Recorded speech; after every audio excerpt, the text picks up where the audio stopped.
Okay, up next, we have a lovely young lady. You're going to have to help me with your name after you get your headset on. Is it Bree? Yes. Okay, That's correct. And your last name, Bree? Johnson. Bree Johnson. Yes, nice to meet you. Nice to meet you. The granddaughter of one Johnny Bright. That's correct. Oh, wow. This is a special night for your family. It is. Certainly for your grandfather who's no longer with us, but very deserving of this honor.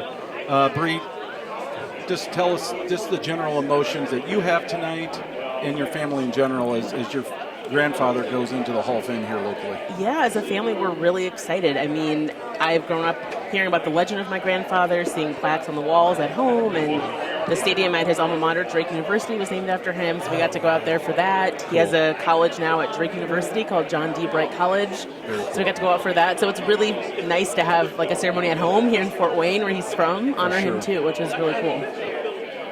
No, that sounds amazing, and I'm sure not a whole lot of people know about that kind of past for Johnny Bright, but what are some of the memories that you remember with him just from your childhood? Yeah, I unfortunately didn't get to meet him, so he passed away 7 years before I was born. But I think the biggest thing is the legend of the face mask. So he was his senior year of college at Drake University, leading in total offense in the country. He was the first black player to do that. He was, by all accounts, going to be the first black Heisman Trophy winner, and he was assaulted on the field by an opposing player. They did not have face masks back then, so they could punch him. Right? Yep, now Oklahoma State, and they reached through and punched him, and they shattered his jaw, knocked him out. What I think is a testament to him is that he gets up, and the next play he throws a 61-yard touchdown pass with a broken jaw, and he's just come back to consciousness, which most people can't even do that, right? Like, so we're like in good health. They don't even do that in the same season. Sometimes in the same career. Yeah, exactly. Your grandpa did it in the same game. Yeah, a testament. Exactly. And then the following year, the NCAA brought in face masks to protect the players, and the following year after that, the NFL instated it too. So I think a lot of people don't know like the racial history of football, and a lot of, especially what we've seen the last couple of years, people have been like, oh, keep race out of football. But I'm like, if you know the history of football, it's right there. Itself, right. Yeah. And the civil rights component of this and your grandfather's role in that is monumental. I mean, that's part of his story. It's not the only part of his story, because he was a darn good football player too. Yeah. They kind of coexisted. Exactly. And he just wanted to be a football player. He was using athletics to get to the next stage in life. He really wanted to be a teacher. He majored in education.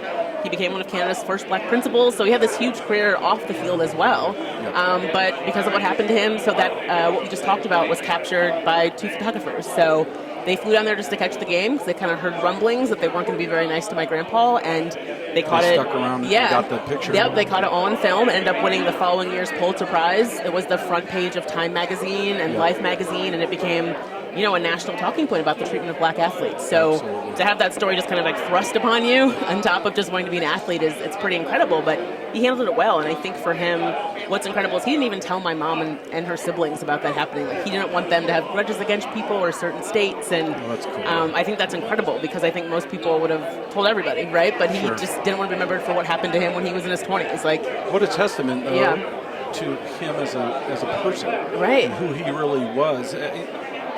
You have to be so proud of your grandpa and his legacy and who he was as a man, not knowing him, but what you're learning about him after the fact. Absolutely. Talk a little bit about just that in general, Bree, and then what tonight, again, means to you and your family. Yeah. Well, what I learned when, kind of researching my speech and figuring out what I wanted to say is, he graduated Drake University with 17 yards shy of 6,000 career total offensive yards.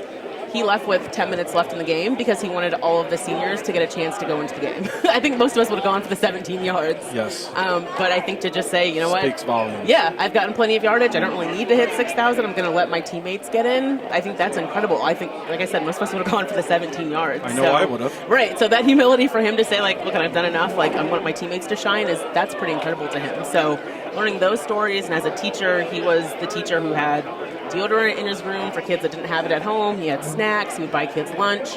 He'd come back to Fort Wayne and buy turkeys for families. He made sure kids had, shoes to play basketball in.